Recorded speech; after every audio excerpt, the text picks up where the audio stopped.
Bismillahirrahmanirrahim. Assalamualaikum warahmatullahi wabarakatuh.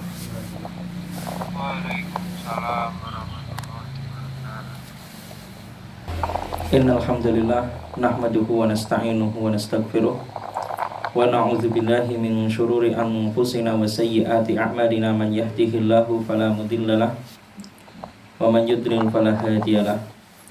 Asyhadu an la ilaha illallah wahdahu la syarikalah wa asyhadu anna Muhammadan abduhu wa rasuluhu la nabiyya ba'dah.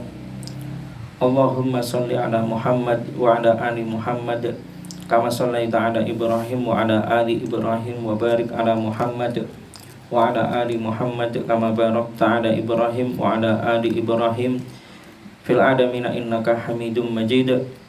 Ya ayyuhalladzina amanu taqullaha haqqa tuqatih wa la tamutunna illa wa antum muslimun.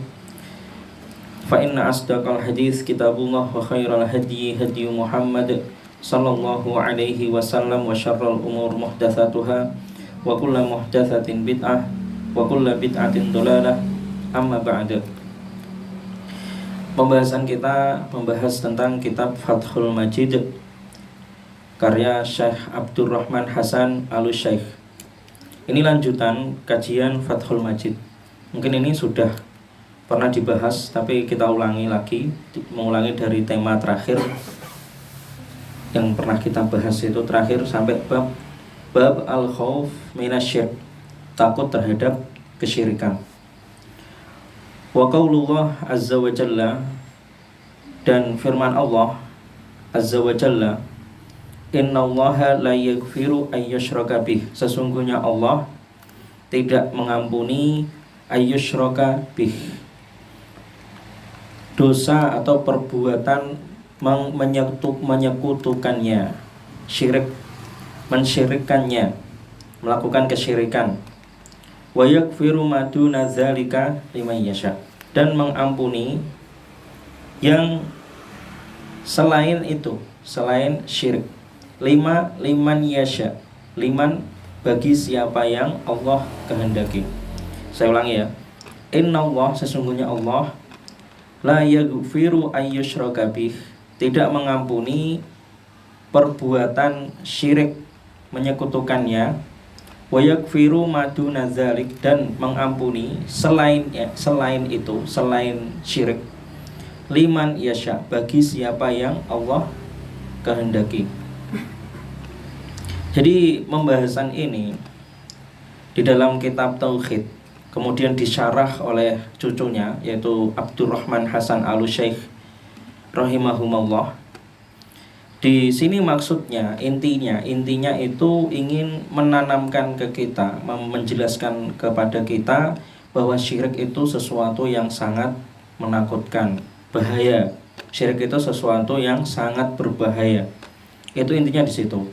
Supaya kita semakin paham, sadar bahwasanya kesyirikan itu sesuatu yang sangat menakutkan, dan yang menyebabkan syirik itu ditakuti diantaranya ini, ayat ini pertama.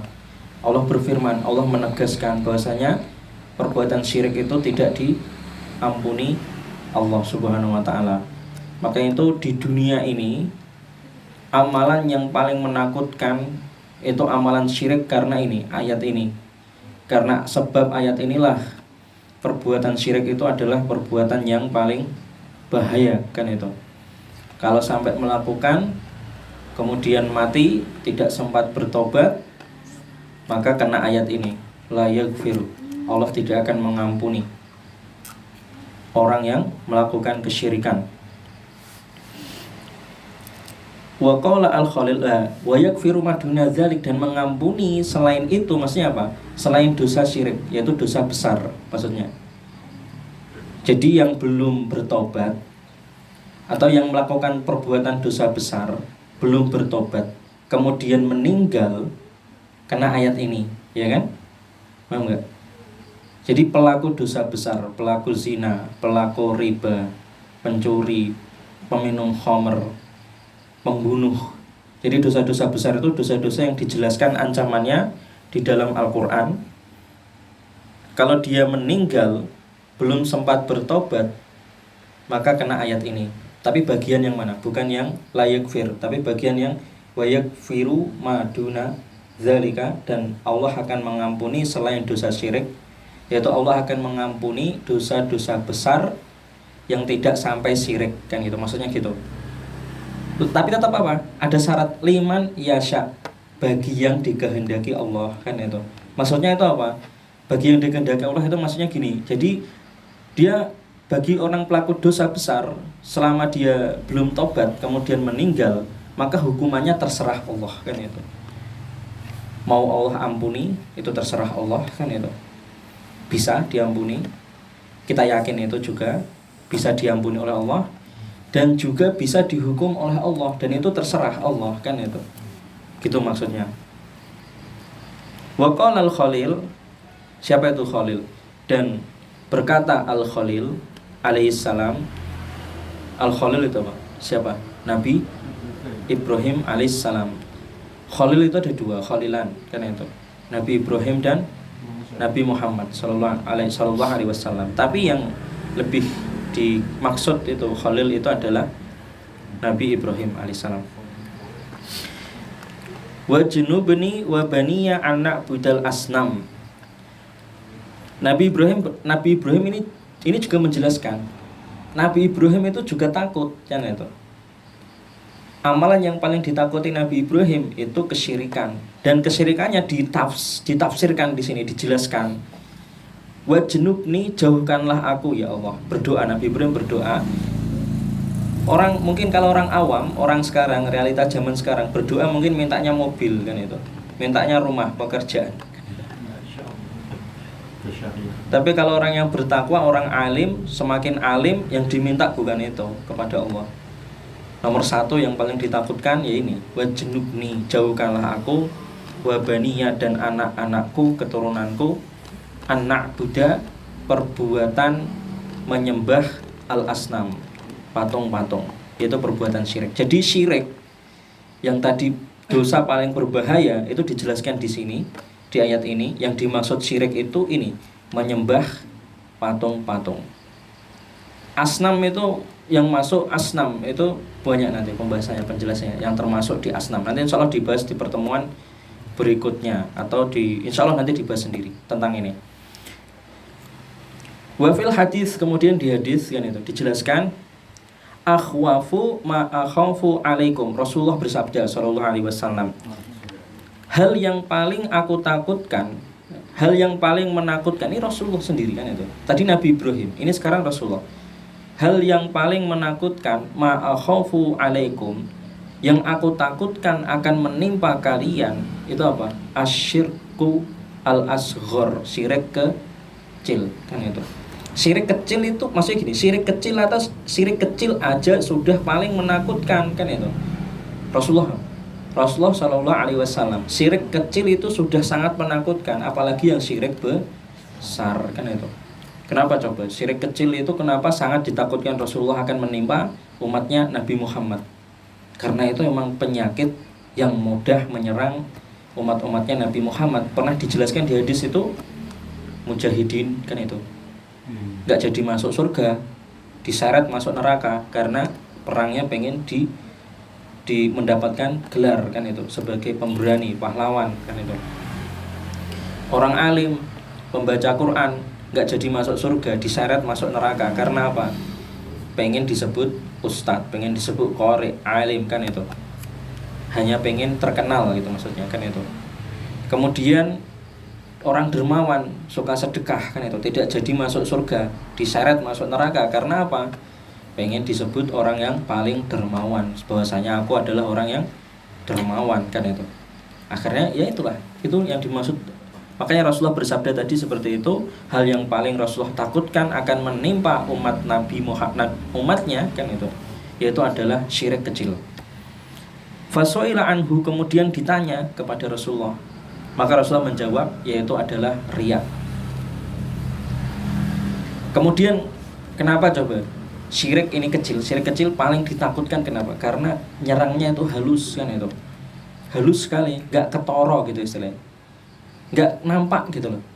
Tadi kan mujahidin kelihatannya kan dia hebat, kan itu, terdepan dalam masalah perang kan itu. Kemudian orang alim tadi kan terlihat hebat kan itu, terdepan ketika sholat kan itu, dalam ceramah, khutbah dan lain-lainnya, nggak kelihatan dosanya kan itu. Makanya halus sekali menyerang umat Nabi kan itu. Orang dermawan, suka sedekah kan itu, halus sekali kan itu, nggak terlihat kan itu. Ketika terkena riya halus sekali kan itu. Makanya paling ditakutkan, apalagi syirik yang besar. Bedanya sama syirik besar sama syirik kecil di sini.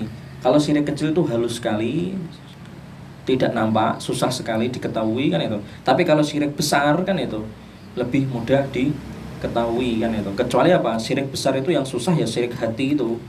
Kalau sampai dia itu orang muslim kan itu, di nampaknya dia muslim tapi di hatinya sebenarnya dia menyembah selain Allah kan itu yang bahaya kan itu bahaya sekali kan itu.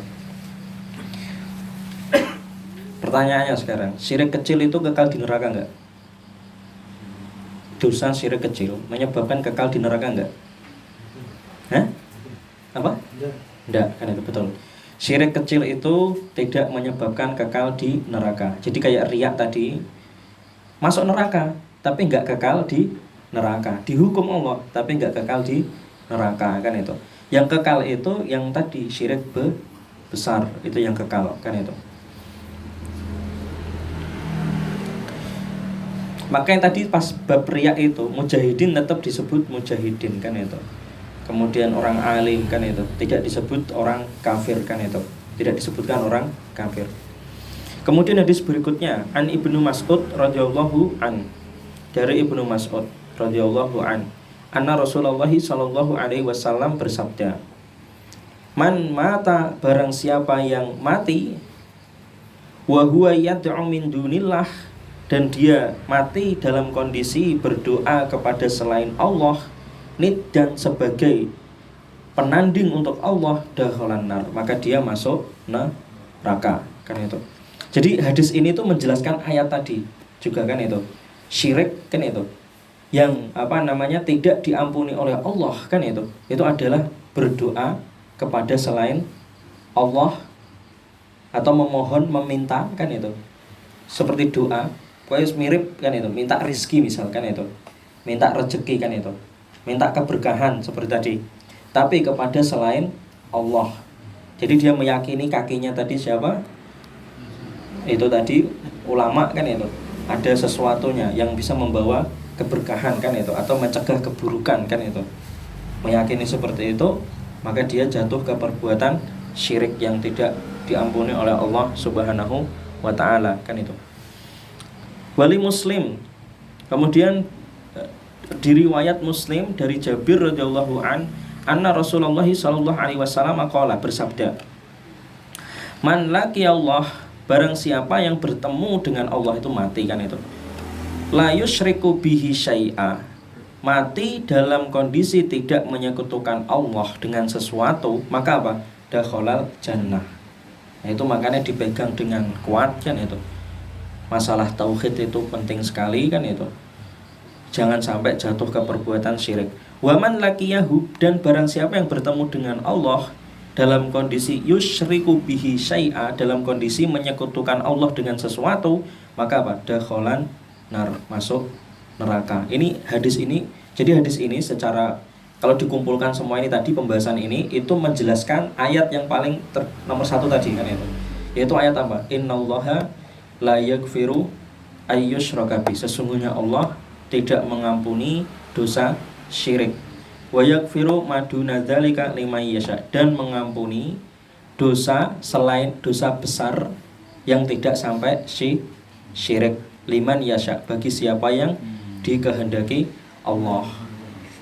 Nah, tadi syirik itu dijelaskan, berarti syirik ada macam-macam. Ada tadi menyembah berhala, patung-patung kan itu. Kemudian ada syirik besar, ada syirik kecil kan itu.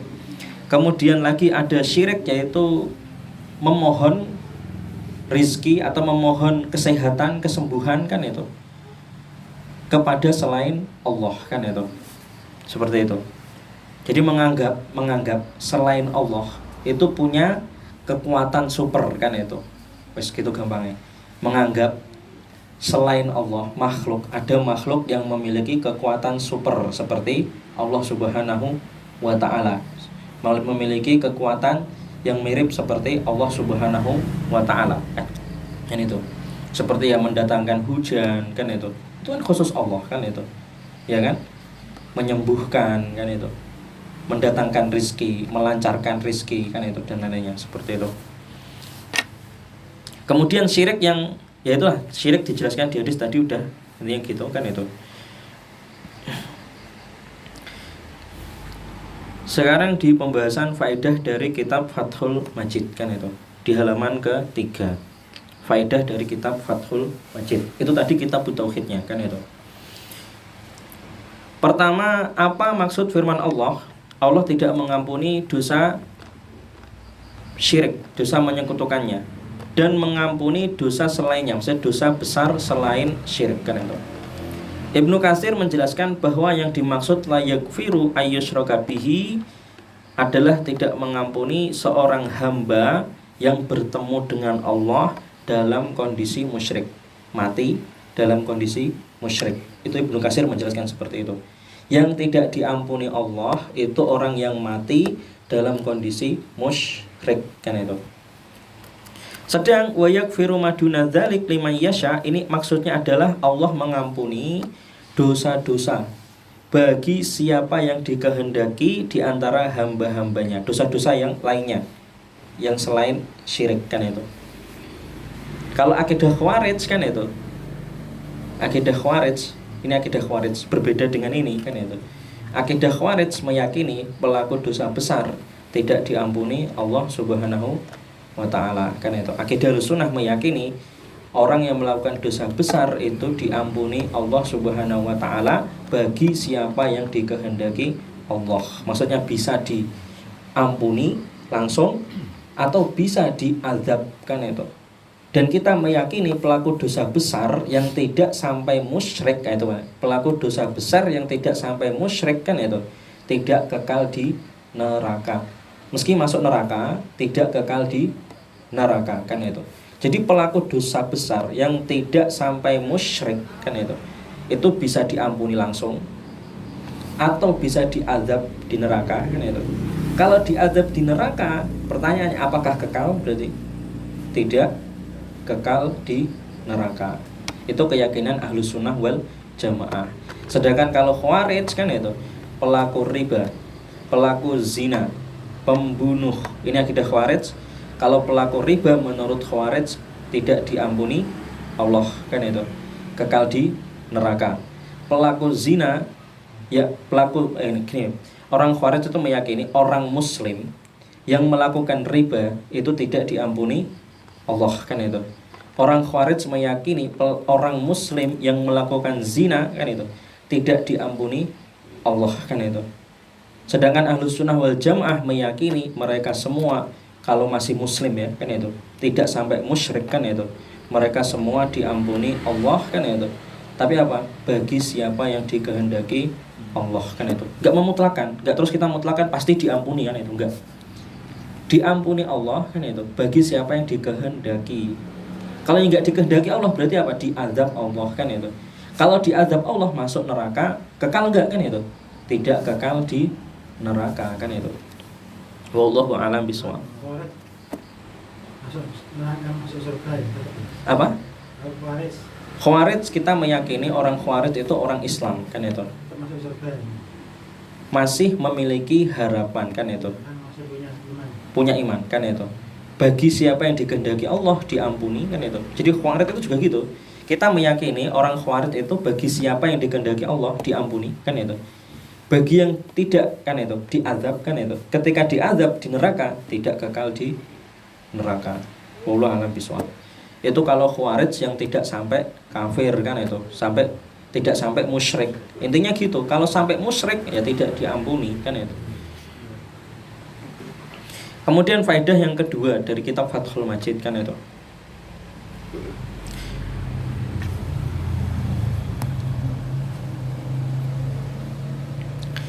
Kenapa dosa terbesar adalah kesyirikan? Pertanyaan gitu. Kenapa dosa besar itu, kenapa kok kesyirikan itu menjadi dosa yang paling besar? Karena Allah tidak akan mengampuninya. Itu jelas di ayat Al-Quran tadi. Kenapa kok dosa besar itu kesyirikan? Kenapa dosa terbesar adalah kesyirikan? Karena Allah tidak akan mengampuninya bagi yang belum bertobat dari kesyirikan, kan itu. Sedang dosa selain syirik, nah ini dosa selain syirik semua, riba, zina, judi, khamr, kan itu. Dosa selain syirik ini tergantung masyiah Allah, jelas ya, tergantung masyiah Allah. Masyiah Allah itu ya tergantung Allah, kehendak Allah, kan itu. Tergantung karepe Allah, kan itu. Maksudnya bergantung pada kehendak Allah. Jika Allah berkehendak mengampuni, maka Allah akan mengampuninya. Jika Allah hendak mengazab, maka Allah akan mengazabnya subhanahu wa ta'ala, kan itu. Jelas ya? Itu jelas di PDF itu, kalau dibaca lagi jelas lagi itu. 3. Faedah dari kitab Fathul Majid. Kenapa dosa syirik lebih besar dari dosa lainnya? Pertanyaan gitu. Kenapa kok dosa syirik kok lebih besar dari zina, kan itu? Itu sering ditanyakan. Iku wong sujud nang kuburan, tawaf nang kuburan. Sama zina, itu yang zina 10 kali. Kok lebih besar yang itu, kan itu? Saya ngapa jenenge? Nyembah kuburan, kan itu. Coba kalau di logika, kan itu. Seandainya pakai akal, kan itu. Kalau diukur pakai akal, kayaknya kita lebih merugikan yang zina, kan itu, atau yang memperkosa, kan itu. Itu kan merugikan wanitanya, merugikan bapaknya, kan, mendolimi wanitanya juga mendolimi bapaknya. Tapi kok lebih besar yang dosa itu, yang syirik, nyembah-nyembah kuburan, kan itu, minta-minta ke kuburan, kan itu. Kok bisa, kan itu? Nah, pertanyaan gitu kan itu. Kenapa dosa syirik lebih besar dari dosa lainnya, kan itu? Karena apa? Menzolimi hak Allah, kan itu. Menzolimi hak Allah yang berhak disembah. Yang berhak disembah itu cuma Allah, kan itu. Itu hak Allah, kan itu. Cara ngono ndek niku nyolong haknya Allah, kan itu. Merenggut kehormatan Allah. Cara seandainya digambarkan itu seperti itu. Mengambil haknya Allah, kan itu, yang berhak disembah. Hanya Allah yang berhak disembah.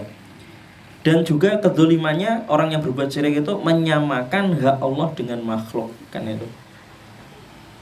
Cara orang itu selingkuh, kan itu.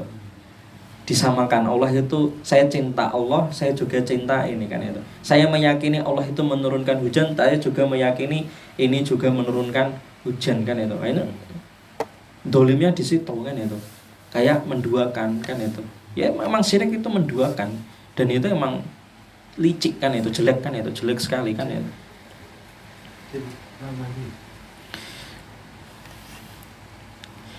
Ketika seseorang mengambil hak orang lain, maka dia berbuat dolim. Itu gambarannya. Ketika seorang mengambil hak orang lain, maka dia berbuat dolim.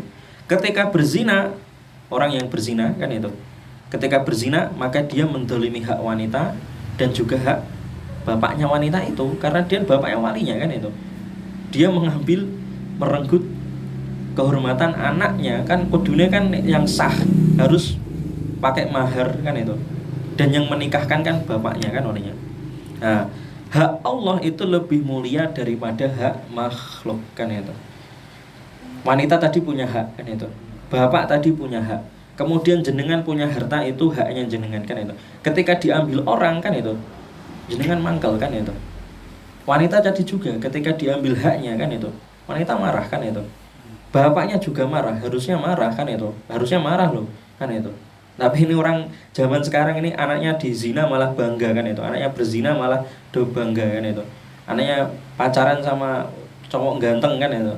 Ada yang bangga, kan itu. Ya dan billah, kan itu. Hak Allah itu lebih mulia daripada hak makhluk. Itu intinya gitu, kuncinya gitu. Kenapa kok syirik itu lebih besar, kan itu, daripada berzina, daripada memperkosa, daripada mencuri, minum khamr, membunuh. Kok lebih besar yang nyembah kuburan, kan itu, nyembah patung, kan itu. So, kalau di logika dia nggak ada yang dirugikan, kan itu. Yang dirugikan ya sebenarnya Allah nggak berkurang sama sekali, nggak dirugikan, kan itu. Ya tapi tadi menghina Allah, kan itu, kemuliaan Allah, kan itu. Karena itu tadi kan hak Allah itu lebih mulia daripada hak makhluk, kan itu.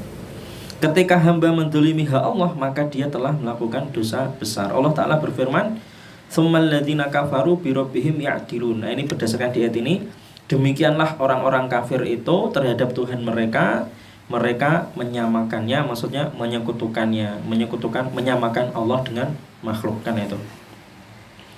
Itulah kenapa dosa syirik itu lebih besar daripada zina, daripada dosa-dosa yang lainnya, daripada riba dan dosa-dosa yang lainnya. Nek Khawarij kan itu memukul rata semua. Dosa syirik sama seperti dosa zina, dosa riba, semua sama. Paham? Ahlus sunnah beda tetap kan itu. Dosa syirik itu lebih besar kan itu. Dan kalau mati tidak bisa diampuni kalau belum bertobat kan itu. Sedangkan kalau dosa riba, dosa zina, dosa minum khamr, judi, kalau orang muslim tidak musyrik melakukan dosa besar kan itu, mati belum bertobat, itu nanti tahta masyiatillah, di bawah tergantung kehendak masyiah Allah, bisa diampuni, bisa dihukum. Itu keyakinan Ahlus Sunnah wal Jamaah. Apa bahaya kesyirikan? Faedah yang keempat. Nah, ini bahaya kesyirikan. Kenapa syirik itu sangat ditakuti? Apa bahaya kesyirikan? Jika tidak ada yang ikhlas menyembah Allah lagi, jika nggak ada orang, tidak ada sama sekali yang mau menyembah Allah dengan ikhlas. Jadi semuanya, kalau semua berbuat syirik kan itu, maka akan terjadi kiamat. Itulah bahayanya paling besar kan itu. Jadi kalau orang itu semua syirik kan itu, nggak ada yang bertauhid, nggak ada yang ikhlas kan itu, maka terjadi kiamat. Iya dan billah kan itu. Jadi kalau belum kiamat, ini berarti masih ada orang-orang yang ikhlas. Ya semoga kita termasuk orang yang termasuk di situ, orang yang ikhlas, yang bertauhid, termasuk yang sedekahnya ikhlas kan itu, termasuk yang ngaji ke sini juga ikhlas kan itu, nggak cari apa-apa kan itu. Ya ini gitu kan itu. Jadi kalau belum kiamat itu berarti tandanya masih ada orang-orang yang ikhlas kan itu. Masih ada orang-orang yang zikirnya ikhlas, ngajinya ikhlas kan itu, amalnya ikhlas. Kalau sudah nggak ada yang ikhlas kan itu, ya wis kan itu, tamat, kiamat kan itu, terjadilah kiamat. Itu sebagaimana sabda Rasulullah, la taqumus saah, tidak akan terjadi kiamat hatta hingga apa? La yuqalu fil ard Allah Allah, hingga tidak ada lagi yang nyebut, tidak lagi disebut nama Allah kan itu di bumi kan itu, di dunia. Hingga tidak ada yang nyebut Allah lagi kan itu, hingga tidak disebut lagi nama Allah Allah kan itu, maka terjadilah kiamat kan itu. Iya dan bila paham ya. Jadi kalau sudah nggak ada yang ikhlas berdoa kepada Allah, nggak ada lagi yang ikhlas berzikir mengingat Allah, tidak ada lagi yang ikhlas menyembah Allah, maka iya dan bila terjadilah kiamat kan itu. Ya semoga kita termasuk orang-orang yang ikhlas kan itu, amin ya rabbal alamin, dan dijauhkan dari azab kan itu. Kemudian apa saja hak khusus Allah dalam sifat ilahiyahnya? Nah, ini hak Allah yang harus kita penuhi kan itu, jangan sampai kita abaikan kan itu, jangan sampai kita berikan kepada yang lain kan itu. Intinya di situ. Ini hak khusus Allah, jangan sampai ada diduakan di sini kan itu. Pertama apa? Kesempurnaan yang mutlak kan itu. Paham? Tadi loh yang kiai Pak siapa nama? Maulana. Siapa tadi? Nah itu. Nah, ini sering manusia salah di sini. Kesempurnaan mutlak itu hanya, jadi kesempurnaan mutlak itu tidak boleh kan itu. Jadi kesempurnaan yang mutlak tidak boleh ada sifat kurang, ini hanya untuk Allah. Jadi yang hanya boleh disifati mutlak kan itu, sempurna kan itu, tidak ada kekurangan sama sekali kan itu hanya Allah kan itu. Jadi kalau tadi jejak kakinya siapa kan itu, Maulana tadi kan itu, jelas jejak kakinya ya sama seperti manusia biasa, nggak boleh dikatakan sempurna, dilebih-lebihkan sampai dikatakan yang pokoknya yang aneh-aneh kan itu, dianggap yang aneh-aneh, diyakini yang aneh-aneh, nggak boleh kan itu. Jadi kesempurnaan yang mutlak dan tidak boleh ada sifat kurang kan itu hanya milik Allah kan itu. Pujian yang paling sempurna intinya gitu, tidak ada kekurangan, itu hanya milik Allah. Jadi kalau sama siapapun, sampai yang alim imam Masjidil Haram kan itu, kita nggak boleh meyakini dia punya kesempurnaan mutlak kan itu, tetap pasti punya salah kan itu. Sampai yang Maulana tadi, yang jejaknya tadi disembah gitu, kita nggak boleh meyakini Maulana itu nggak punya salah kan itu, tetap kita yakini kakinya bau kan itu, sama seperti orang yang lainnya kan itu, sama kan itu, bisa cantangan kakinya kan itu, misal seperti itu, sama semua kan itu, sampai kecuali kalau orang yang diberi rahmat Allah, diberi kelebihan fadlullah kan itu, dijauhkan dari Allah kan itu, dari hal yang buruk, itu bisa kan itu fadlullah. Tapi kalau kita meyakini berlebihan seperti itu nggak boleh kan itu. Jadi kalau masalah karomah ya, karomah itu nggak terus gitu loh, nggak dawam gitu, paham nggak? Misal saya bilang kaki saya ada karomahnya kan itu, kaki saya nggak bisa bau kan itu, ini terus kan itu salah berarti. Karena karomah itu nggak bisa terus kan itu. Karomah itu kayak diberi Allah gitu, kadang diberi kan itu, kadang pas kita butuhkan nggak ada kan itu karomah. Atau pas tiba-tiba kadang datang kan itu, bisa kan itu, dapat karomah kan itu. Dan kadang-kadang nggak bisa kan itu. Lah mukjizat aja gitu Nabi kan itu. Nabi kan gitu. Kadang juga datang kan itu, wahyu itu kan datang kan itu. Kadang sampai berhari-hari nggak datang kan itu. Sampai Nabi pernah sakit kan itu, wahyu itu nggak datang-datang. Lah ini ada orang ngaku kakinya terus kan itu, punya karomah yang sifatnya terus gitu, nggak bisa hilang kan itu. Jejaknya, debunya malah. Lah jejaknya debunya malah tidak berlebih. Debunya diinjak itu lebih mulia dari jamaah surah itu. Masya Allah. Di jamu tapi kan pecah dua, satu pakai apa, satu surah itu. Iya. Paham nggak Pak? Masalah itu paham ya? Bisa jatuh ke syirik dalam masalah ini. Jadi kalau menyempurnakan sesuatu mutlak tanpa meyakini ada kekurangan di dalamnya. Jadi terhadap saya juga gitu jenengan. Saya tuh mungkin ya bisa melakukan salah kan itu, bisa lupa kan itu, punya kesalahan, bisa bau juga kan itu, nggak boleh dilebih-lebihkan kan itu. Kemudian seluruh bentuk ibadah, nah ini kekhususan Allah, hanya untuk Allah. Ini hak Allah semata. Jadi saya jelaskan di sini yang dimaksud hak Allah itu apa, yang nggak boleh diduakan kan itu. Di antaranya apa? Bentuk ibadah, semua bentuk ibadah itu hanya milik Allah semata. Maksudnya apa? Sujud, bentuk ibadah kan? Rukuk kan itu, boleh nggak rukuk kan itu kepada orang?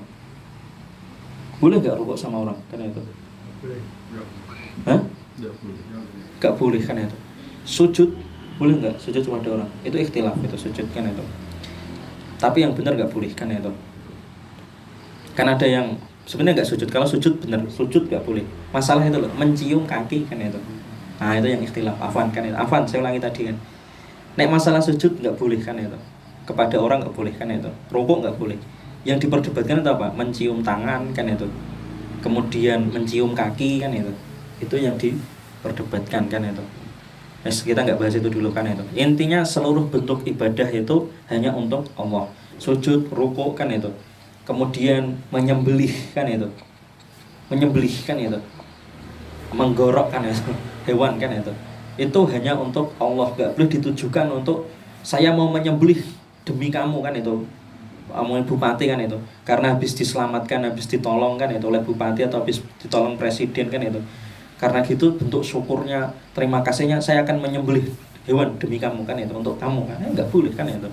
Nyembelih itu kan korban, itu kan nyembelih hewan itu kan hanya untuk ditujukan, dipersembahkan kepada Allah Subhanahu wa taala kan itu.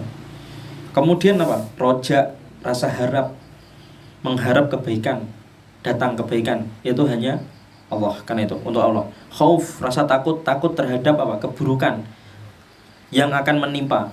Takut terhadap keburukan yang akan menimpa. Ini hanya untuk Allah. Kita takut kalau mendapatkan keburukan, kemarahan Allah gitu maksudnya, azab dari Allah Subhanahu wa taala. Azab, contohnya azab itu. Nggak mungkin kayak Jokowi itu bisa mendatangkan azab, mengazab orang, ya nggak bisa kan itu. Yang bisa siapa? Ya hanya Allah. Sampai Hitler, sampai siapa? Sekuat apapun, Fir'aun kan itu nggak bisa mengazab orang, itu nggak bisa. Yang bisa mengazab ya Allah. Kita takut kan itu. Takut Allah akan menimpakan azab kan itu. Khauf, nah, seperti itu. Takut ketika berdosa kan itu. Ini takut ketika berdosa itu kan hanya kepada Allah kan itu. Nek takut melakukan kejahatan, takut ada polisi, itu ya beda kan itu. Takut ketika kita maksiat sembunyi-sembunyi, takut nanti kalau diazab Allah kan itu. Ini hanya khusus untuk Allah Subhanahu wa taala. Tawakal pasrah, hati tenang. Tawakal itu pasrah, hati tenang atau hati gelisah karena sesuatu kan itu. Jadi tawakal, pasrah, hati bergantung pada Allah, tenang dan gelisah kan itu. Ini hanya kepada Allah Subhanahu wa taala. Kemudian doa, taubat, dan isti'anah. Isti'anah apa? Isti'anah itu memohon pertolongan untuk sesuatu hal yang berat dilakukan oleh manusia, kan itu. Sesuatu masalah yang berat, kan itu, bagi manusia. Kita nggak boleh meminta pertolongan, misal apa ya? Kayak apa ya? Misal kelulusan, misal seperti itu. Anak pokoknya masalah-masalah yang berat, kan itu. Isti'anah, Mbah, anaknya kula bagi ujian, Mbah. Nah, seperti itu. Ujian, pekerjaan, pertolongan untuk melancarkan pekerjaan, isti'anah. Makanya nak lulus kula bagi makanan teng mriki Oke. biasanya ngoten. Tapi kalau kayak perlindungan dari jin itu namanya bukan isti'anah, isti'adzah. Jadi kalau kita minta pertolongan kepada Allah terhadap keburukan yang istilahnya nggak bisa diduga-duga, ya seperti kejahatan jin atau kejahatan orang yang tidak bisa kita duga-duga, fitnah, kan itu namanya isti'adzah. Kita minta pertolongan, perlindungan kepada Allah namanya isti'adzah.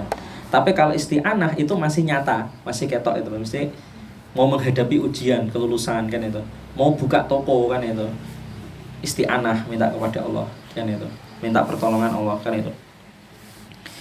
Ya, ini semua hanya untuk Allah. Tawakal, masalah pasrah, bergantung, tenang ataupun gelisah nggak dapat rezeki, kan itu, tenang akan dipenuhi rezekinya, kan itu. Ini hanya kepada Allah, bergantung hanya pada Allah. Saya buka usaha, kan itu, usaha itu apakah nanti lancar, saya tenang, kan itu, atau usaha itu nanti nggak lancar, saya gelisah. Itu tawakal hanya kepada Allah Subhanahu wa Ta'ala. Nggak boleh kita tawakal kepada selain Allah. Karena ada fulan ini, wah ini nanti usahaku jadi nggak lancar ini, kan itu. Karena habis ngapain gitu misalnya, habis meludah ke tempat sesuatu, kan itu, wah nanti ini bisa ketertimpa sesuatu saya ini, kan itu. Usaha saya bisa gagal ini gara-gara meludah tok gitu ke tempat yang istilah dikeramatkan, kan itu. Ini enggak tawakal. Kan yang bisa melancarkan rezeki, melambatkan rezeki itu hanya Allah. Bukan karena meludah tadi di tempat yang dikeramatkan, kan itu. Yang umum dijalani itu mana kita?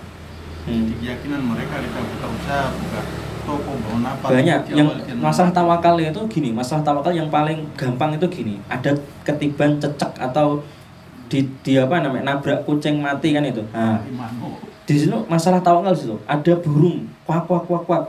Waduh, gak sido metu aku kan itu. Katanya kok bahaya, kan itu. Hatinya jadi gelisah, kan itu. Ini tawakalnya rusak, kan itu. Itu masalah tawakal seperti itu. Paham tawakal itu? Yeah. Tawakal itu hanya kepada Allah, kan itu. Tawakal itu. Kemudian jam berapa ini? Lagi ya. Ke-6, faedah Fathul Majid. Apakah dosa syirik bisa diampuni dengan rahmat Allah, kan itu. Ini pertanyaan juga. Allah itu kan penyayang, Ar-Rahman, Ar-Rahim. Sering kita baca Bismillahirrahmanirrahim, Alhamdulillahirabbil alamin, Ar-Rahman, Ar-Rahim, kan itu. Allah itu Ar-Rahman, penyayang tanpa batas. Ar-Rahman itu memberi terus. Meski orang yang kafir, orang yang muslim dikasih semua. Hujan dikasih, muslim dikasih, kafir dikasih, makan, minum, oksigen. Ar-Rahman, kan itu. Gak pilih kasih, semua dikasih, kan itu. Allah Ar-Rahim, penyayang. Ar-Rahim ini khusus, kan itu, untuk orang muslim, kan itu, Ar-Rahim. Nanti diselamatkan dari neraka, kan itu, dilindungi, kan itu, dimasukkan ke surga, kan itu, Ar-Rahim, kan itu. Ya.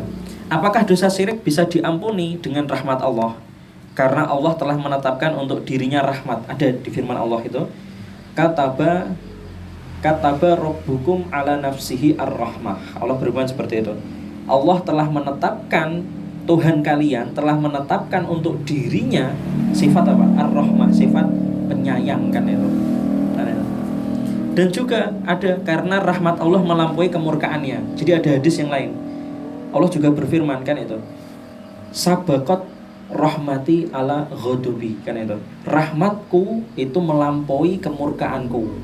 Nah, kan ada dua dalil ini, kan. Jadi yang satu, dalil yang pertama mengatakan Allah itu telah menetapkan bahwasanya dirinya itu penyayang, kan itu. Yang satu, di hadis yang lain Allah menetapkan juga untuk dirinya bahwasanya apa? Rahmat Allah itu melampaui kemarahannya, kan itu.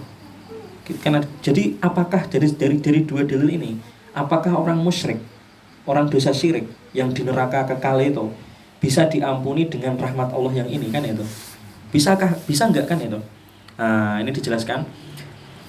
Dalam ayat ini tuh telah dijelaskan jelas sekali di ayat ini tadi, surat An-Nisa ayat 48 tadi, innallaha la yaghfir. Allah tidak akan mengampuni. Jadi jelas sekali. Jadi dalam ayat ini telah dijelaskan bahwa dosa syirik itu tidak diampuni, kan itu. Kemudian lagi kan itu dijelaskan lagi, dan rahmat Allah ini yang ditanyakan kan ini, masalah rahmat. Karena kan kalau ampunan itu lebih spesifik ya. Tapi kalau rahmat itu luas sekali. Ampunan kan itu, surga kan itu rahmat Allah. Kan itu di situ. Rahmat kan lebih luas kan itu. Rahmat Allah ini dijelaskan, dan rahmat Allah itu ditetapkan untuk yang bertaubat dan yang melakukan perbaikan. Itu ada nanti dijelaskan di ayat ini. Kataba rabbukum ala nafsihi ar-rahmah. Allah menetapkan, Tuhan kalian menetapkan untuk dirinya ar-rahmah, bahwasanya Allah itu penyayang, punya sifat penyayang. Langsung dijelaskan ayat setelahnya, annahu kan itu, bahwasanya man itu diberikan kepada siapa? Annahu man amila minkum, untuk orang yang beramal, amila minkum su'an, orang yang melakukan perbuatan buruk di antara kalian. Paham? Rahmat itu nanti diberikan kepada orang yang melakukan perbuatan buruk di antara kalian bijahalah, yang didasari karena bodoh, nggak tahu kalau itu adalah perbuatan yang salah kan itu. Summa, setelah dia melakukan keburukan, summa taba mim ba'dih, kemudian dia bertobat setelahnya. Jelas ya? Jadi rahmat Allah itu diberikan kepada orang yang melakukan keburukan karena bodoh kan itu, karena nggak tahu kan itu. Kemudian dia bertaubat setelahnya. Kemudian apa? Wa aslaha, kemudian dia melakukan perbaikan. Fa'annahu ghafurur rahim. Maka sungguhlah Allah itu Maha Pengampun lagi Maha Penyayang. Jelas ya berarti ya. Jadi kalau ditanya, apakah nanti itu pelaku yang nyembah-nyembah kuburan itu nanti bisa diampuni Allah dengan rahmat Allah? Allah kan kasih sayangnya luas kan itu. Rahmatnya melampaui kemurkaannya. Dan Allah itu menetapkan untuk dirinya bahwasanya Allah itu penyayang. Banyak pokoknya, banyak hadis yang menjelaskan bahwasanya Allah itu memberi rahmat kan itu. Rahmatnya luas kan itu, melampaui kemurkaannya. Pokoknya intinya gitu. Dan sering itu diperdebatkan kan itu. Apakah nanti yang pelaku-pelaku syirik seperti itu mendapatkan rahmat Allah kan itu. Nah itu jawabannya, yang dapat rahmat Allah itu yang melakukan syirik, kemudian taubat, kemudian melakukan perbaikan kan itu. Kemudian faedah yang ketujuh dari Fathul Majid. Nah, apakah ayat ini dan pembahasan ini berkaitan dengan pemikiran sesat? Nah ini tadi kita singgung dikit tentang pemikiran sesat. Ya, ayat ini membantah pemikiran sesat. Paham nggak? Ayat ini tuh ayat innallaha la yaghfiru tadi. Ya, ayat yang sesungguhnya Allah tidak mengampuni dosa syirik dan mengampuni dosa selain syirik bagi siapa yang dikehendaki. Pertanyaannya, apakah ayat ini itu atau pembahasan ini menyinggung tentang pemikiran sesat kan itu, berkaitan dengan pemikiran sesat? Ya, ayat ini membantah pemikiran sesat Khawarij kan itu. Mereka berpemikiran bahwa Allah tidak mengampuni dosa besar, dan mereka meyakini bahwa pelaku dosa besar itu kafir, bukan mukmin dan kekal di neraka. Ini akidah Khawarij. Jadi akidah Khawarij itu meyakini Allah tidak mengampuni dosa besar kan itu, dan meyakini bahwa pelaku dosa besar itu kafir. Atau dipraktikkan gini, orang Khawarij itu meyakini Allah tidak mengampuni dosa riba kan itu, kemudian meyakini bahwa pelaku riba itu kafir. Orang muslim yang melakukan riba itu kafir, bukan mukmin, dan meyakini kekal di neraka. Ini akidah Khawarij kan itu. Yang benar gimana? Ahlussunnah wal Jamaah. Yang kafir itu yang gimana? Pelaku riba itu yang kafir, itu yang sampai mengatakan innamal bai'u mithlur riba. Jual beli itu seperti riba. Jadi yang kafir, pelaku riba itu yang sampai menyebutkan di lisannya, dia berkata riba itu halal kan itu. Itu yang kafir. Jelas ya? Kalau yang baru melakukan, hanya melakukan, tidak sampai mengatakan seperti itu tidak sampai kafir kan itu. Udah pernah sering dibahas itu. Kemudian ayat ini juga membantah pemikiran sesat Mu'tazilah. Nah ini Mu'tazilah juga masukkan itu, dibantah juga. Mereka meyakini bahwa pelaku dosa besar itu kekal di neraka. Mu'tazilah meyakini pelaku dosa besar kekal di neraka. dan meyakini pelaku dosa besar bukan mukmin dan bukan kafir. Ini yang banyak sekali diyakini orang ini. Yang banyak sekali, bahkan di ikhwah pengajian banyak yang hampir mirip seperti ini. Meyakini ini, keyakinan Mu'tazilah. Pelaku dosa besar itu kekal di neraka. Dan meyakini pelaku dosa besar, riba atau zina atau peminum khamr, mereka meyakini orang yang zina itu bukan mukmin, kan itu. Dan bukan kafir, dia nggak mengkafirkannya juga, kan itu. Nggak mukmin dan nggak kafir, kan itu. Nggak mukmin, nggak kafir dan kekal di neraka. Nyebutnya apa dia? Fasik, kan itu.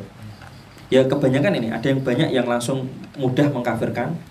Ada yang tadi bukan mukmin itu, tapi dia nggak mengkafirkan, kan itu. Nggak berani mengkafirkan. Takutnya kalau mengkafirkan nanti kembali ke dirinya sendiri, kan itu. Nah, akidah Ahlussunnah wal Jamaah, ini yang akidah kita Ahlussunnah wal Jamaah meyakini bahwa pelaku dosa besar itu bergantung pada masyiah Allah, kan itu. Jadi kalau pelaku dosa besar meninggal belum sempat bertobat, itu nanti bergantung pada masyiah Allah, bisa diampuni dan bisa diazab, dan kita yakin tidak kekal di neraka. Kalau diazab tidak kekal di neraka, dan tetap kita yakini dia itu mukmin yang fasik. Nah, itu beda dengan Khawarij, beda dengan Mu'tazilah. Kita meyakini orang yang mukmin yang zina, mukmin yang riba, mukmin yang khamr, minum khamr, kita meyakini gimana? Mereka itu mukmin yang fasik, mukmin yang asin, pelaku maksiat, kan itu. Kemudian apa? Mukmin munafik juga bisa disebut gitu. Ada sifat munafiknya, kan itu. Atau disebut apa? Mukmin yang imannya lemah, kan itu. Imannya turun, kan itu. Itu boleh, kan itu. Berkurang imannya dan bukan kafir. Ini berdasarkan ayat, kan itu. Berdasarkan ayat yang kita bahas tadi. Innallaha la yaghfiru ayyushraka bih wa yaghfiru, dan mengampuni maduna dzalik, dosa besar yang tidak sampai syirik bagi siapa yang dikehendaki oleh Allah Subhanahu wa taala. Nah, ini terakhir pembahasan kita yang terakhir, faedah dari kitab Fathul Majid. Nah, apakah ayat ini ditujukan untuk orang yang telah bertobat? Nah, pertanyaan gitu. Ayat tadi itu loh. Wa yaghfir, dan Allah mengampuni. Ma duna dzalik, mengampuni dosa besar yang tidak sampai syirik bagi siapa yang dikehendaki. Apakah ini termasuk yang telah bertobat? Pertanyaannya. Apakah termasuk yang bertobat? Nah, kan itu. Ayat ini tidak, ini penting. Ayat ini tidak ditujukan untuk yang telah bertaubat. Nah, jadi ayat ini bukan ditujukan untuk yang telah bertaubat dari syirik atau yang telah bertobat dari dosa besar. Tapi apa? Ditujukan bagi yang meninggal, penting.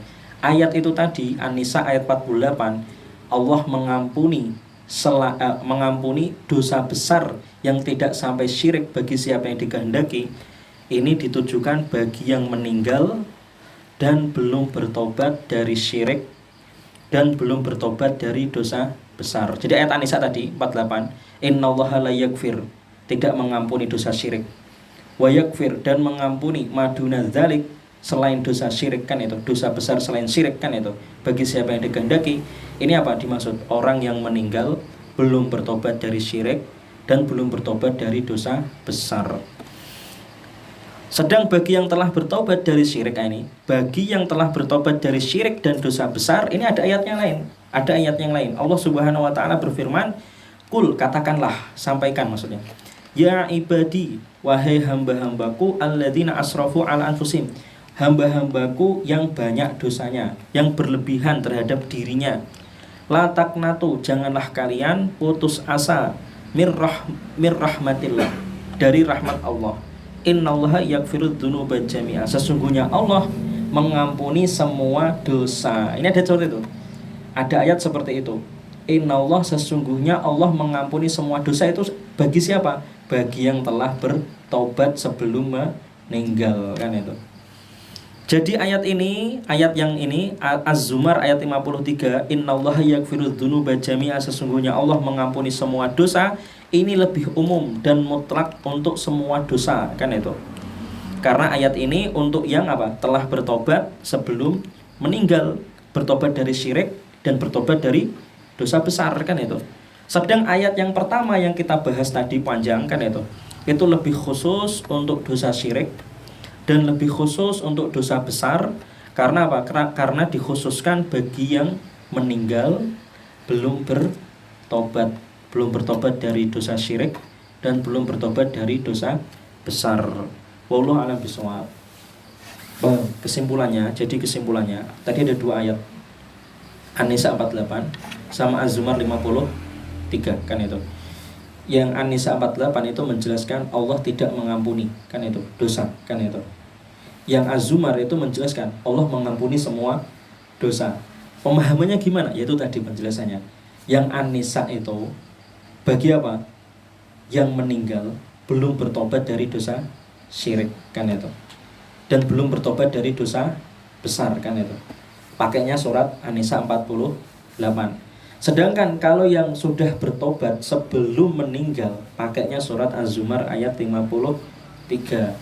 Karena pada Az-Zumar 53 itu umum, Allah mengampuni semua dosa. Berarti kalau mengampuni semua dosa, ini berarti sebelum meninggal dia telah bertobat dari syirik dan telah bertobat dari dosa besar. Dan terus kalau ada yang pelaku syirik atau pelaku dosa besar belum bertobat kemudian meninggal, pakainya ayat mana? Pakainya ayat mana? Ada pelaku syirik meninggal belum bertobat, pakainya ayat mana? An-Nisa 48. Ada pelaku zina belum bertobat, pakainya ayat mana? An-Nisa 48.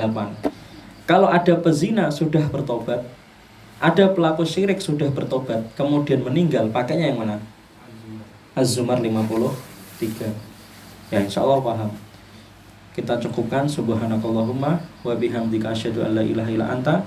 Ya, semoga Allah memberi kita kemudahan, menjaga kita semua. Ya, semoga kita termasuk orang-orang yang ikhlas. Subhanakallahumma wa bihamdika asyhadu an la ilaha illa anta astaghfiruka wa atubu ilaik. Wassalamualaikum warahmatullahi wabarakatuh. Alhamdulillah.